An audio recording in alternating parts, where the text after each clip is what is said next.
serve. I mean, that's what I do. I serve. And so Texas Carry is a grassroots organization. We're a membership-based organization. So if you'd like to become a member of Texas Carry, that would be super awesome. You can go to texascarry.org and sign up to be a member. We're also taking donations tonight. So if you'd like to donate for us coming out here, it's about a 3.5-hour drive, something like that, to get out here today. We also take donations. We also, for the sheriffs that are in here, for our 2 sheriffs that are in here, I also train law enforcement all over the state. I always know my audience, right? So I'll probably crack some funnies in here that I probably wouldn't crack if I was training law enforcement. Okay, y'all just gonna have to grin it for me and take it, all right? So if y'all like me to come and work with y'all's law enforcement, just let me know. Local government commissioner, you're here. I also go and I sit down with local governments and we go over all this stuff and I try and work with everybody. So if anybody's interested in that, we don't charge law enforcement. Texas Carry does law enforcement for free, no charge. Okay? And I have references. Montgomery County Sheriff's Department is very, very well trained. We've trained Cleveland PD. We've trained Liberty County Sheriff's Department. We are really good at what we do, and we believe this is the best way to have a community. All right? And it's free continuing education classes for your officers. Yes, it is. And trust me when I tell you, they need it. Seriously. You know, law enforcement is so stretched as it is. Y'all would be shocked at just how stretched law enforcement really is. And, you know, they're busy getting shot at. All right? You know, a lot of times they'll go take online computer classes, you know, to try and get updates on all the laws. Let me just tell you this. There were 6,800 bills filed last session.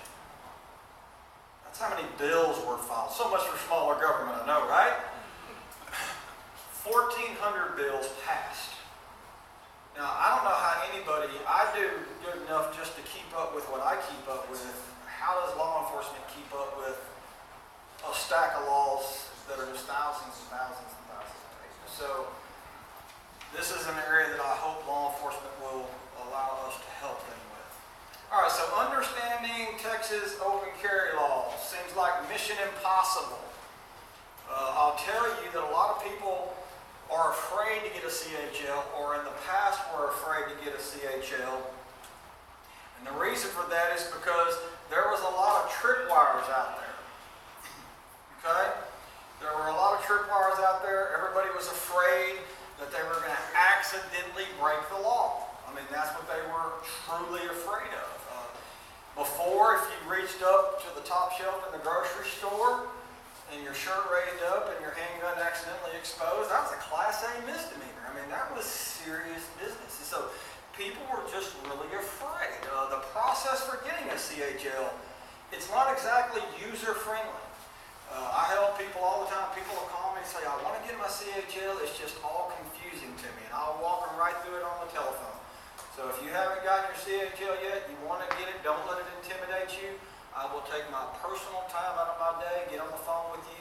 I've even gotten on the computer for people and done it for them. With them on the phone, they'll give me their credit card, the whole 9 yards, right? They're like, I'm not touching a computer. I'm like, all right. And so a lot of people were afraid to get a CHL. There were tripwires everywhere. The education that's available out there is not the best in the world. And so this is one of the reasons why we do this.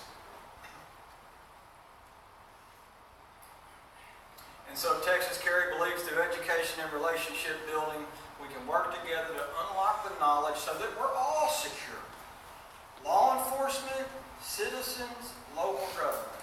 If we all hear the same thing, we all understand the same thing, then we're a secure community at that point. When we understand things differently, it's when the community starts to get fractured. Okay? So Texas Carry, without a doubt, is leading in a gun rights restoration period here in Texas. You are literally experiencing history in the making. I'm going to shock some of you tonight. How many of you have always believed that Texas is this great Second Amendment state? And please be honest. A lot of hands go up.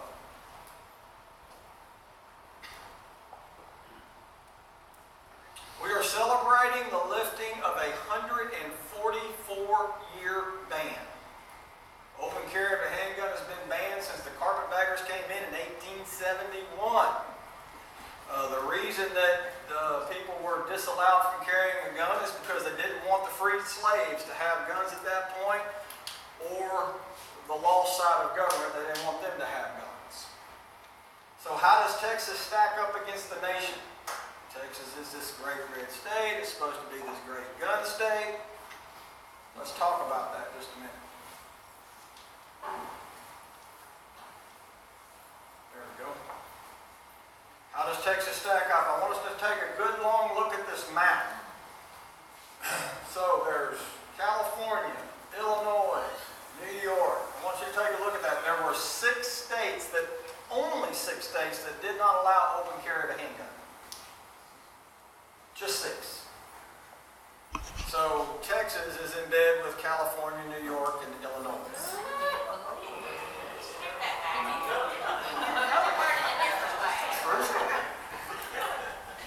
Now, I will make y'all a little bit happier. Now we've just got one bed in the sheets. All right. Texas, as of January 1, if you take a look at the next color, orange, Texas as of January the 1st turned orange. There are 14 states that have what we call licensed open carry. Take a look at the yellow. 31 states that has unlicensed open carry. 31. Now y'all remember the news story, right? Things are going to be horrible on law enforcement. Oh, they're going to get all the 911 calls. Things are going to be bad. Shootouts in the street. Blood on every corner. I was talking to the reporter a little bit earlier. Nobody's talked about it since January 1. You want to know why? It's been a non-event. They're not going to talk about that it's gone off without a hitch. They're not going to talk about the fact that Houston hasn't received one 911 call. That Dallas hasn't received one 911 call for open carriers. I open carry 100% of the time everywhere I go, and I have not had a single solitary issue. I can't even get an interaction with law enforcement. I think I got the plague or something, right? No, seriously, because I like good interactions. I look for opportunities to intermingle with the communities, to educate folks, and I can't buy one. Everybody hear about Walmart? So Walmart came out with some weird policy that if you're carrying in their stores, that whoever the senior manager is on shift is going to come and ask you to see your CHL or your LTC. Right? And of course, everybody's like, what? What are you talking about? So I was trying to calm everybody down. They believed they had to because of the TABC laws.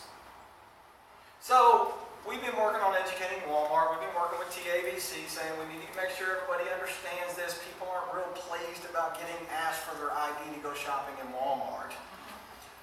But we've had members that have gone into Walmart and been asked for their ID.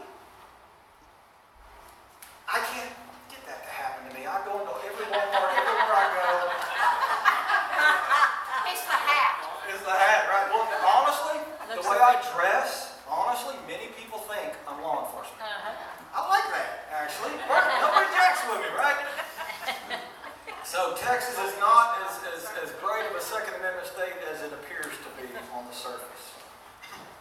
A little history lesson here, because Texas carry is bringing it with truth. We knock out the myths. I deal with emotional fiction. I can't tell you every debate that I have on this issue is all based in emotional fiction. 44 states had open carry before Texas.